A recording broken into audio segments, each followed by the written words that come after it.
नमस्कार विद्यार्थ्यांनो. आज आपण एका वेगळ्या डिस्ट्रिक्ट बद्दल जाणून घेणार आहोत. तो म्हणजे सांगली. सांगली राजकारणाला एक नवीन राज्याच्या राजकारणाला नवीन आयाम देणारा, काही महत्वाच्या मुख्यमंत्र्यांची देणारा सांगली हा एक महत्वाचा जिल्ह्याबद्दल आज आपण जाणून घेणार आहोत विद्यार्थ्यांनो. तर सर्वात प्रथम आपण हे जाणून घेऊया की सांगली शहराचं स्थान नेमकं कोणत्या ठिकाणी स्थित आहे किंवा त्याच्या स्थान आणि विस्ताराबद्दल आपण जाणून घेणार आहोत. याआधी आपण बघितलं की पुणे जिल्ह्यातील बरेचसे आपण जिल्हे कव्हर केलेले, त्यातला एक शेवटचा जिल्हा बाकी होता, तो म्हणजे सांगली हा एक महत्वाचा जिल्हा. त्याचं मुख्यालय येतं सांगली या तालुक्यातच. तर 7572 हे तुमचं एक एकूण क्षेत्रफळ त्याला उपलब्ध झालेलं आहे. आणि त्याच्या विस्ताराबद्दल जर आपण बघितलं, सांगलीच्या पूर्वेस आणि दक्षिणेस कर्नाटक राज्य आहे आणि म्हणूनच कर्नाटक मधून सांगली, सोलापूर या दोन जिल्ह्यांमध्ये सर्वात मोठ्या प्रमाणावर स्थलांतर झालेलं आहे. स्थलांतराची कारणही याच्या आधी आपण बऱ्याच वेळा तत्समरित्या बघितलेले आहे. त्यानंतर आपण दक्षिण आणि नैऋत्य बाजूस बघितलं तर कोल्हापूर या राज्याची सीमा लाभलेली आहे. पश्चिमेस बाजूस बघितलं तर रत्नागिरी या जिल्ह्याची सीमा लाभलेली आहे. माझ्या शब्दांमध्ये करेक्शन करतो, जिथं राज्य बोललं असेल तिथं जिल्हा कन्सिडर करा. उत्तरेस आणि वायव्येस सातारा या जिल्ह्याची सीमा लाभलेली आहे आणि उत्तर आणि ईशान्येस सोलापूर या जिल्ह्याची सीमा लाभलेली. एकूण तालुक्यांचा जर विचार केला विद्यार्थ्यांनो, तुमचा मिरज, तासगाव, जिथं RR आबा पाटील यांची आपली ओळख आहे, आपण त्यांच्याबद्दल पुढे त्यांना अभिवादन करणारच आहोत. त्यानंतर तुमचं खानापूर, आटपाडी, जत, कवठे महांकाळ, शिराळा, 32 शिराळा हे जत्रेसाठी प्रसिद्ध आहे, वाळवा, पलूस आणि कडेगाव.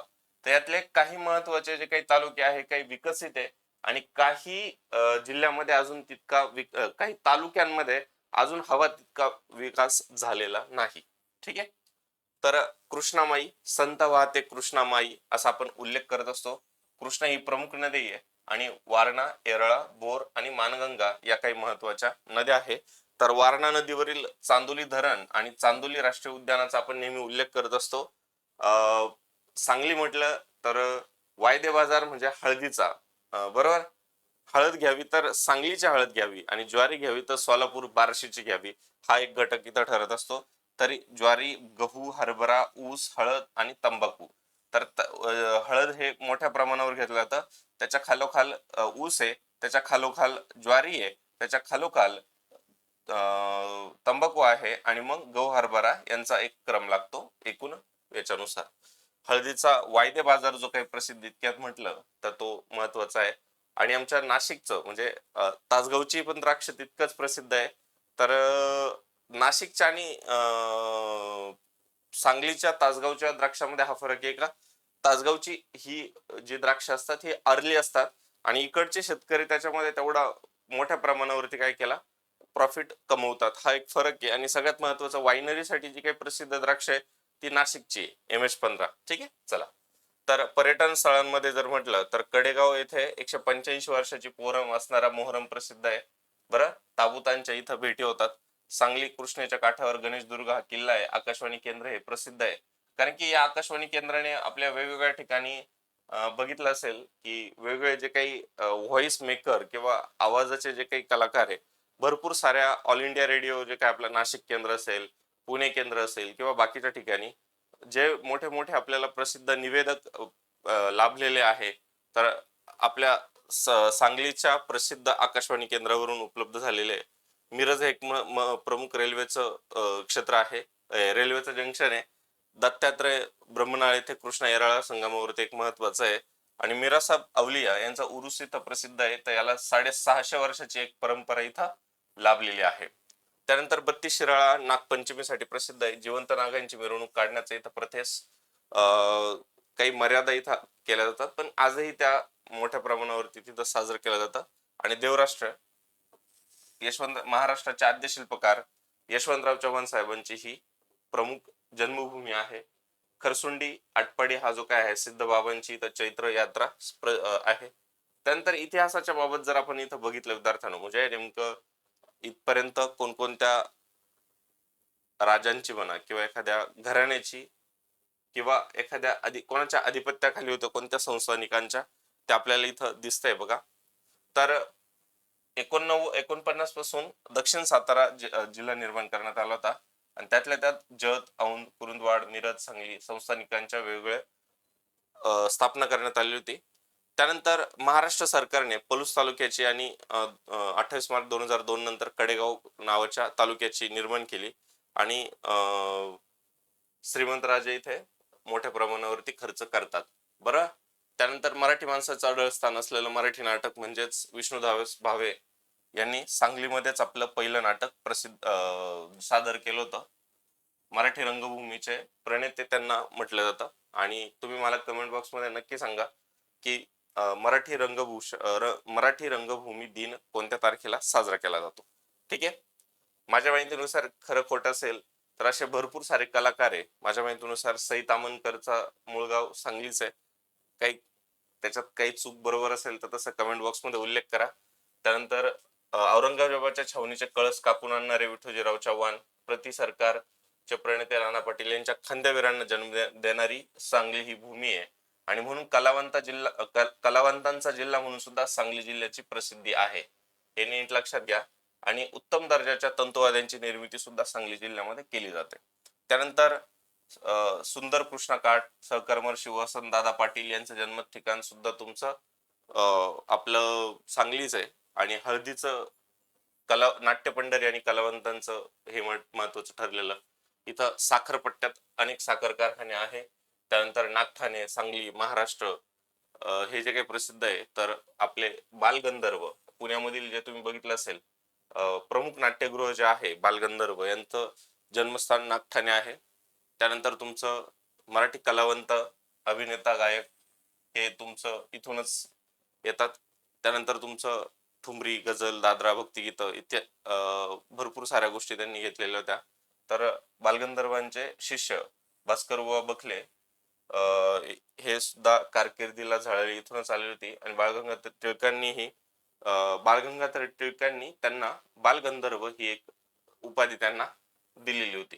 तर एकूण आपण पर्यटनाच्या दृष्टीने जर बघितलं तर सागरेश्वर अभयारण्य, ज्याला 10.87 चौरस किलोमीटर क्षेत्रफळ लाभलेलं आहे.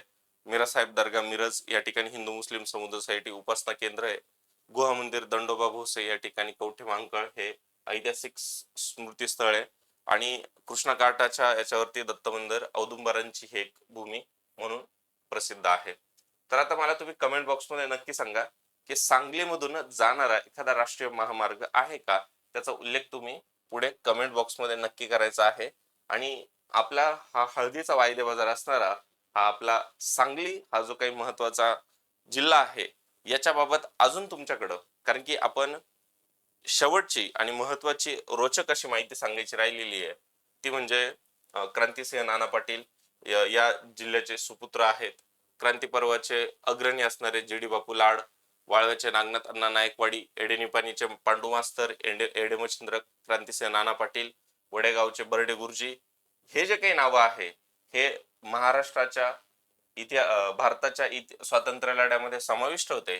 आणि महत्वाची कामगिरी त्यांच्या पुढे मी टाकलेली आहे की सरकारी इमारती जाळणं, चरणची चावडी लुटणं, शेनोली स्टेशन जाळणं, इस्लामपूरच्या इंजिनियर पांडे यांच्यावर इंग्रज अधिकाऱ्यांनी गोळी झाडली होती, असं भरपूर सारी उल्लेख करता येईल. आणि सरते शेवटी आता इथं राजकीय पक्ष वगळता, राजकीय फोडाफोड सोडून देता, राजकारण सोडून देता आर आबा पाटील यांचं एक महत्वाचं उल्लेख करता येईल. म्हणजे जसं त्याच्या आधी पण जसं एकूण आपला जो आपला मुंबईवरती हल्ला झालेला होता तर त्याच्यावरती वेळेवरती ते काही शब्दांमुळे त्यांना राजीनामाही द्यावा लागला होता. पण एक कटू सत्य आहे, महाराष्ट्राचं गृहमंत्री पद प्रामुख्याने मजबूत करणाऱ्या एक उत्तम गृहमंत्र्यांपैकी आर आबा पाटील यांचा आपल्याला उल्लेख करता येईल. आणि सगळ्यात महत्वाचं आबाबद्दल एक महत्वाचं होतं की स्पर्धा परीक्षेची तयारी करणाऱ्या विद्यार्थ्यांबद्दल जे काही आत्मीयता होती, फी कमी ठेवणं, त्यांच्या समस्या जाणून घेणं, आणि सगळ्यात महत्वाचं आपल्या ग्रामीण भागातील मुलांना पोलीस भरतीची नामी संधी उपलब्ध करून देणार. माझं तर खुलं आव्हान आहे कोणत्याही राजकारणाला की एखाद्या गृहमंत्र्याने आपलं गृहमंत्रीपद सांभाळता सांभाळता पोलीस भरतीमध्ये जास्तीत जास्त नव्या रक्ताच्या, गरम रक्ताच्या युवकांना संधी देणारा एकमात्र असा गृहमंत्री आहे की जो 12,000 16,000 भरती सलग 4 वर्ष करणारा. कारण की ज्या विद्यार्थ्यांना ज्या पोलीस भरतीमध्ये ज्या विद्यार्थ्यांनी आता ज्या कॅन्डिडेटने 11 10 9 वर्ष भरती केलेली आहे, जर एखादा कॅन्डिडेट पोलीस भरतीमध्ये उतरला त्यावेळेस स्पर्धा इतकी कमी असायची ना की एक इलिजिबल कॅन्डिडेट पटकन रिक्रूट होत होता, ट्रेनिंग करून आपलं काम करत होता आणि निर्भीडपणे काम करत होता. तर याचं क्रेडिट आर पाटील यांना जात आहे. मागच्या 7-8 वर्षामध्ये पोलीस भरती किती येते? 2,500, 3,000, 4,000, 5,000. मात्र आर पाटील यांनी एक ट्रेंड आणलेला होता सलग की गृहमंत्री जबाबदारी सांभाळायची असेल तर आमच्या पोलिसांना फ्री हँड दिलेला पाहिजे. तर ते काम आर पाटील यांनी केलं होतं आणि म्हणून त्यांना आज अभिवादन करणं तितकंच गरजेचं आहे. तर अशीच माहिती, रोचक माहिती जाणून घेण्यासाठी आपल्या अड्डा 24/7च्या ऍप वरती भरपूर सारी माहिती उपलब्ध आहे. त्याचा नक्की फायदा घ्या. आपल्या चॅनलला लाईक, शेअर, सबस्क्राईब करायला विसरू नका. तुमच्या कमेंट बॉक्स मध्ये तुमची उपस्थिती दिसू द्या. आता घेतो रजा. Take care. जय महाराष्ट्र.